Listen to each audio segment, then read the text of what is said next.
दिवस आहे. सुंदर अशा दिवसासाठी मी खरंच देवाचे खूप आभार मानते. Thank you Jesus, thank you for this day. And today I bring a great promise of Lord. Psalm 30 verse 11. स्तोत्रसंहितेचा 30वा अध्याय 11वे वचन आज आपण पाहणार आहोत. तू माझा विलाप दूर करून मला नाचावयास लावले आहे. तू माझे गोंताट काढून मला हर्षरूपी वस्त्र नेसवली आहेस. Hallelujah. Really what a great promise of Lord. खरंच खूप सुंदर, अतिसुंदर असं देवाचं हे वचन आहे. खरं सांगायचं तर मी आज हे वचन का घेतलं तर 8 दिवसापूर्वी मला एक स्वप्न पडलं. I saw a dream. पहाटे 3 वाजता माझ्या मोबाईलमध्ये अलार्म वाजला, पण मी प्रेयरसाठी त्या दिवशी उठलेच नाही. अलार्म स्नूज केला आणि मी परत झोपी गेले. आणि मला तेव्हा एक स्वप्न पडलं. मी पहाटे 3 वाजल्यापासून ते 4 वाजेपर्यंत स्वप्नात बायबलचं एक वचन रीड करत होते. आणि पहाटे 4 वाजता मला जाग आली. मी उठले आणि मोबाईलमध्ये बायबल ॲप ओपन केलं आणि स्तोत्र 30 काय आहे हे रीड करू लागले.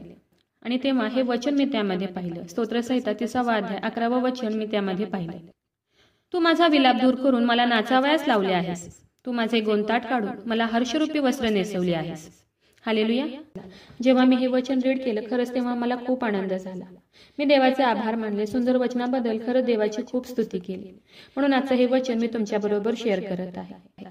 तुम्ही जरी आज विलाप करत असाल, कोणत्या गोष्टीसाठी दुःखी असाल, ओझ्याने दबून गेला असाल, लोक तुम्हाला हसत असतील, चिडवत असतील, तुम्ही लज्जित झाला असाल, तर विश्वास ठेवा की देवाने आजच्या ह्या वचनाद्वारे तुम्हाला प्रॉमिस केला आहे की मी तुझा विलाप दूर करून तुला नाचावयास लावेन आणि तुझे गोंताट काढून मी तुला हर्षरूपी वस्त्रे नेसवेन. आणि तुम्ही आज विश्वास ठेवा की येत्या दिवसात देव ह्या वचनाद्वारे तुम्हाला खूप खूप आशीर्वादित करणार आहे. देव तुमचे अश्रू पुसून टाकणार आहे आणि तुमचे अश्रू आनंदात बदलणार आणि देव तुम्हाला हर्षरूपी वस्त्रे नेसवणार आहे. आपण हन्नाच्या जीवनात पाहतो की हन्ना खूप दुःखी होती, लज्जित फज्जित झाली होती. लोक तिला चिडवत होते कारण तिला बाळ नव्हते. पण देवाने तिचा विलाप दूर करून तिला हर्षरूपी वस्त्रे नेसवली आणि देवाने तिला नाचावयास लावले. हन्नाचं जीवन देवाने बदलून टाकलं. आपण अलिशिबाच्या जीवनात पाहतो की अलिशिबा आणि जकर्या हे देवाला खूप भिवून वागत असे. देवाची ते मनापासून सेवा करत असे, पण त्यांना बाळ नव्हतं. ते वृद्ध झाले होते. देवाने त्यांना वृद्ध वयात बाळ देऊन, योहान देऊन त्यांना आशीर्वादित केले, कारण ते देवाची मनापासून सेवा करत होते. देवाने त्यांचा विलाप दूर केला. देवाने त्यांना हर्षरूपी वस्त्र नेसवली. देवाने त्यांना नाचावयास लावले. खरं देवाचं कार्य हे अद्भुत आहे. म्हणून देवाचं वचन सांगते की जितक्याने परमेश्वराकडे पाहिले ते प्रकाश पावले आणि त्यांची मुखे लज्जेने कधीही काळवडणार नाही. हालेलुया. म्हणून आज खूप विश्वासाने तुम्ही देवाकडे पहा. नक्कीच त्याचा प्रकाश आज तुमच्यावर येईल आणि तो तुमचे मुख लज्जेने कधीही काळवंडू देणार नाही. म्हणून आज खूप मनापासून तुम्ही देवाचं हे वचन रिसीव्ह करा. सतत तुम्ही तुमच्या मुखाने हे वचन कन्फेस करा, कबूल करा की देवाने माझा विलाप दूर केला आहे. देवाने मला नाचावयास लावले आहे.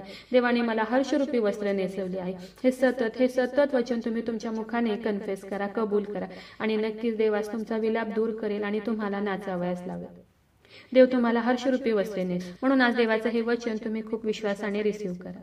आणि आज जर तुम्हाला कुणाला वाटत असेल की हे वचन देवाने मलाच दिलं आहे, देवाने आजचं हे प्रॉमिस मला दिलं आहे, तर कमेंट बॉक्समध्ये नक्कीच आज तुम्ही आमेन टाईप करा. तर चला देवाच्या वचनावर विश्वास ठेवूया, त्याच्या ह्या वचनाला क्लेम करूया. नक्कीच ह्या वचनाद्वारे देव तुम्हाला खूप खूप आशीर्वादित करू.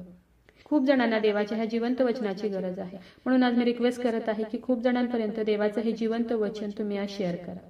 देव तुम्हाला खूप खूप आशीर्वादित करू. शाल वी प्रे. हालेलुया. स्तुतीस पाहतो, स्तुतीस योग्य देवा धन्यवाद देते. हात उंच करून तुझी स्तुती, तुझं गौरव करते ईश्वराचे. तुझ्या नावाला मान, महिमा, गौरव आता आणि सदा सर्व काळ असू दे ईश्वराचे. सुंदर अशा दिवसासाठी मी मनापासून तुझे आभार मानते ईश्वराचे. सुंदर असं प्रॉमिस प्रभू ईश्वरा, तू आज आम्हाला दिले उपकार मानते ईश्वराचे. हो देव बाप्पा, तुझं वचन खूप सुंदर आहे. तुझं वचन धीर देणार आहे. तुझं वचन गोड आहे प्रभू ईश्वरा. हो देव बाप्पा, तुझं वचन सांगते की मी तुझा विलाप दूर करेन आणि तुला नाचावयास लावेन. मी तुला हर्षरूपी वस्त्रे नेसवीन. हो देव बाप्पा, खरंच खूप सुंदर असं प्रॉमिस प्रभू ईश्वरा तू आज आम्हा प्रत्येकाला दिलं, त्याबद्दल मी तुझे आभार मानते ईश्वराचे. हो देव बाप्पा, जेवढ्याने तुझं आजचं हे वचन ऐकलंय प्रभू ईश्वरा, त्या प्रत्येकाला तू आज आशीर्वादित कर प्रभू ईश्वरा. आणि ह्या वचनाप्रमाणे देव बाप्पा तू आज त्यांचा विलाप दूर कर आणि त्यांना नाचावयास लाव प्रभू ईश्वरा. माझा विश्वास आहे ईश्वराजा, तू माझी प्रार्थना ऐकलेली.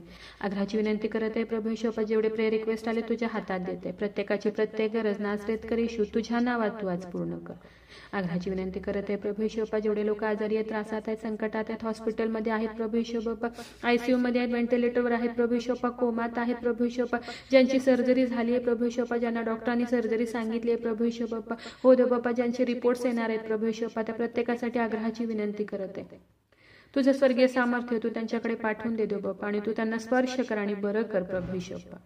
आग्रहाची विनंती करत आहे प्रभू येशू बाप्पा. जेवढे जण देव बाप्पा ह्या प्रार्थनेमध्ये तुझ्या चरणाजवळ आले देव बाप्पा, तुला हाक मारत आहे, तुला ओरडत आहेत प्रभू येशू बाप्पा, तुझं वचन विश्वासाने रिसीव्ह केलंय प्रभू येशू बाप्पा, त्या प्रत्येकासाठी आग्रहाची विनंती करत आहे प्रभू येशू बाप्पा. त्यांच्या शरीरामध्ये असलेल्या सर्व रोगांना मी नासरेतकर येशू ख्रिस्ताच्या नावात आज्ञा करत आहे, कमांड करत आहे. त्यांच्या शरीरातील सर्व रोग आज निघून जाऊ दे, सर्व आजार, सर्व व्याधी प्रभू येशू ख्रिस्ताच्या नावात आज निघून जाऊ दे. मी आज्ञा करत आहे, येशू ख्रिस्ताच्या नावात कमांड करत आहे, शरीरातील सर्व रोग, सर्व आजार आज निघून जाऊ दे. हो देव बाप्पा, तू त्यांना स्पर्श कर आणि बरं कर प्रभू येशू बाप्पा. माझा विश्वास आहे येशू राजा, तू माझी प्रार्थना ऐकलेली आहे. आय प्रे in the mighty name of Jesus. Amen.